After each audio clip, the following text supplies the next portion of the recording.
Stockton, California, one of the most violent cities on the West Coast. In a place where gang politics run deep, one rapper took things to a level even the streets weren't ready for. EBK Jabo. From shootouts at school to stacking gun cases before he even hit 18, Jabo was a problem. Raised in a city where survival is the only rule. But what made Jabo different was his zero fear of consequences. Whether it was putting in work in the streets, getting locked up, or running fades in county, he embraced every part of the life. His music, a straight-up war diary, his arrests, stacked up like trophies, and the beef he got into, it wasn't just over rap, it was personal. This is the story of EBK Jabo, the rapper that terrorized Stockton. Born and raised in Southeast Stockton on 2100 Nightingale, Jabo had no real shot at a normal life. Stockton boring though, I always say that though. Stockton really boring, but it get clappy though, certain times. Like, you feel me, sometimes, you feel me, Stockton, it be dry and out of nowhere, you feel me, weeks straight, it's just popping on my mama. His father, Rari, was a respected figure in the neighborhood and a local rapper. By the time Jabo was 10 years old, he had already lost his father,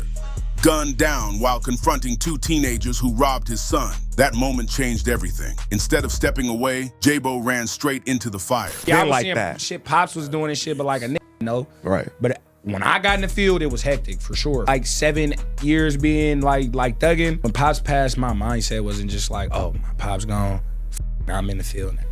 And transitioned into that, like, I can't even tell you how it happened, bro, because it's just like I'm thugged out now, it's regular now. Within a year, he caught his first juvenile case in 2016 at 12 or 13 years old. At first, it was stealing cars, taking them straight to school just to flex. Like when I first started, like I was really into taking cars. I just seen a car, I hopped in that, got up out of there and went to school. I come out the house and I see brother, my nigga Slow, he driving. And when I see him, he usually stop, but he ain't stop.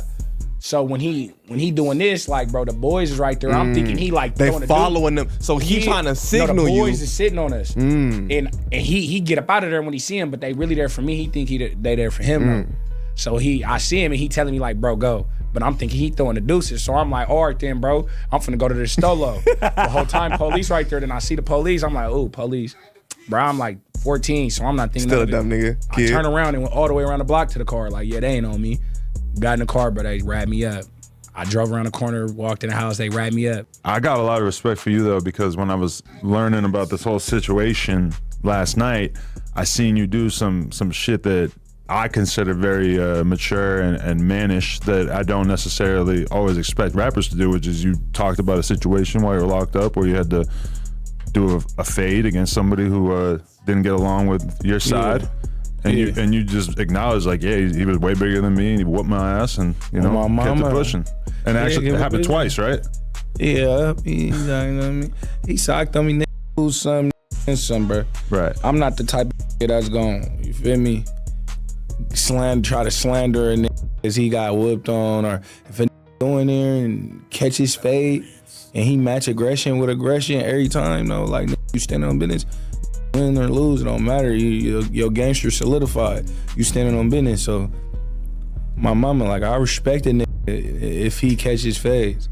But that was just the beginning. The next time he got booked, it wasn't for joyriding. It was for a shooting. At just 15, Jabo was on school grounds when he spotted one of his enemies. A fight popped off, and Jabo wasn't about to take an L, so he pulled out and let shots off right in front of the principal. The school called the cops, and just like that, Jabo was facing a heavy gun charge. Even at that young age, he wasn't backing down. They hit him with 720 days, nearly 2 years behind bars. But when he came home, things only got worse. By the time Jabo touched down, EBK was already a movement. Formed in 2016, the Everybody Killer crew took Stockton's gang scene to another level. Jabo wasted no time putting on for his set, getting Southeast EBK tattooed across his neck. And the music? He wasn't rapping for clout. He was rapping his real life. Tracks like Boogeyman had him calling out enemies by name, bragging about bodies, and reminding everyone that he wasn't just talking. In one song, he straight up admitted to catching a body, saying, if you ain't got one,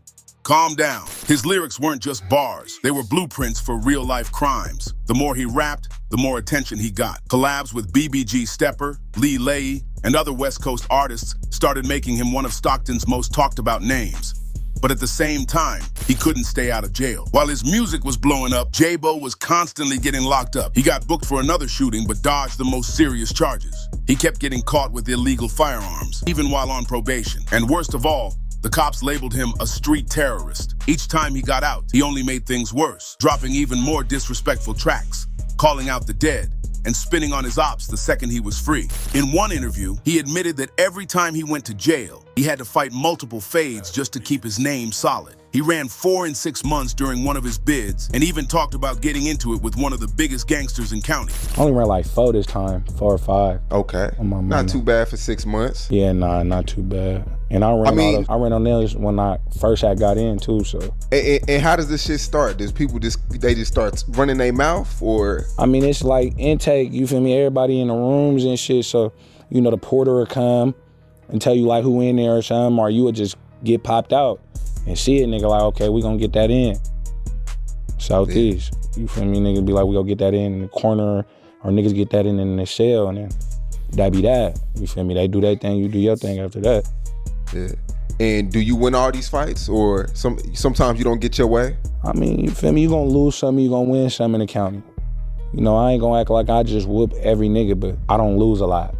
Southeast, but you feel me? I don't win every fight though, nah. You feel me? But that's real. Most sit on camera and say they 80-0. Yeah, nah, I ain't gonna sit on camera and act like I'm 80-0 and shit. You feel me? I made my match a couple times.